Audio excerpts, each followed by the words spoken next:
নমস্কার বন্ধুরা, রয়্যাল কিচেনে আপনাদের সবাইকে স্বাগতম। আজকে হাজির হয়েছি কাতলা মাছের তেল ঝালের রেসিপি নিয়ে। হাতে সময় কম থাকলে খুব সহজেই কাতলা মাছের তেল ঝালের রেসিপি বানিয়ে নিতে পারবেন। গরম ভাতের সাথে খেতে তৃপ্তিদায়ক লাগে। আশা করি রেসিপিটি আপনাদের কাছে খুবই ভালো লাগবে। যদি ভালো লাগে লাইক, শেয়ার, সাবস্ক্রাইব করে আমার পাশে থাকার অনুরোধ রইল। আর ভিডিওটি না কেটে শেষ অবধি দেখার অনুরোধ রইল। তো বন্ধুরা, আর দেরি না করে আসুন রেসিপিটি দেখে নেওয়া যাক। এখানে 6 পিস কাতলা মাছ ভালো করে পরিষ্কার করে ধুয়ে নিয়েছি। এবার এর মধ্যে দেব হলুদ গুঁড়ো আর দেব নুন। এবার নুন হলুদ দিয়ে মাছ ভালো করে মেখে নেব। মাছের সাথে নুন হলুদ মেখে নিয়ে ম্যারিনেটের জন্য 10 মিনিট মতো রেখে দেব। প্রথমে একটি মশলা তৈরি করে নেব। তার জন্য মিক্সিতে দেব 1 চামচ কালো সর্ষে, দেব 2 চামচ হলুদ সর্ষে, দেব 6টা হাত পাকা কাঁচা লঙ্কা, দেব 6 কোয়া রসুন আর দেব সামান্য একটু নুন।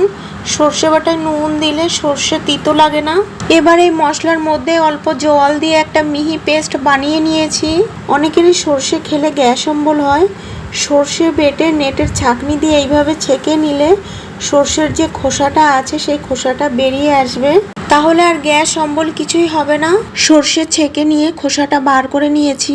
এবার গ্যাসে কড়াই বসিয়ে গরম করে নিয়ে দিয়ে দেব পরিমাণ মতো সর্ষের তেল। এবার এই তেলের মধ্যে দেব অল্প নুন। মাছ ভাজার সময় তেলের মধ্যে নুন দিয়ে ভাজলে কড়াইতে মাছ লেগে যায় না। তেল গরম করে কড়াইয়ের চারিদিকে ছড়িয়ে নিয়ে নুন হলুদ মাখিয়ে রাখা মাছ এই তেলের মধ্যে দিয়ে ভেজে নেব। মাছটা একবারে ভাজবো না, দুবারে ভেজে নেব। মাছের এক সাইড 3 মিনিট মতো ভেজে নিয়েছি। এবার মাছগুলোকে উল্টে দেব। মাছগুলোকে উল্টে আরও 3 মিনিট ভেজে নিয়ে মাছগুলোকে তুলে নেব। একইভাবে বাকি মাছগুলোকেও ভেজে নেব। এবার এই মাছ ভাজা তেলের মধ্যে আর একটু সর্ষের তেল দিয়ে দেব। ফোড়নের জন্য দেব 1/2 চামচ কালো জিরে। 30 সেকেন্ড মতো জিরেটা ভেজে নিয়ে দেব 1/2 চামচ জিরে গুঁড়ো, দেব 1/2 চামচ কাশ্মীরি লাল লঙ্কার গুঁড়ো, এটা সুন্দর একটা কালারের জন্য ব্যবহার করেছি। দেব 1/2 চামচ হলুদ গুঁড়ো আর দেব স্বাদ অনুযায়ী নুন, দেব 4টে চেরা কাঁচা লঙ্কা। এবার মশলাটা 30 সেকেন্ড মতো কষিয়ে নেব। মশলাটা 30 সেকেন্ড মতো কষিয়ে নিয়ে বেটে রাখা সর্ষে এর মধ্যে দিয়ে দেব। সর্ষে বাটা দিয়ে কষাবো না, জাস্ট 1 মিনিট মতো নাড়িয়ে নিয়ে সর্ষে বাটার বাটি ধুয়ে অল্প জল দিয়ে দেব। এবার ভালো করে নাড়িয়ে নিয়ে 2 মিনিট মতো ঝোলটা ফুটিয়ে নেব।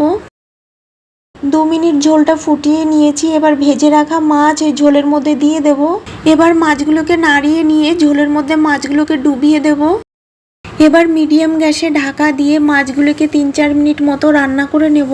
ঢাকা দিয়ে 4 মিনিট মতো রান্না করে নিয়েছি। এবার ঢাকাটা তুলে নেব। ঢাকাটা তুলে আলতো হাতে একটু নাড়িয়ে মাছগুলোকে উল্টে দেব।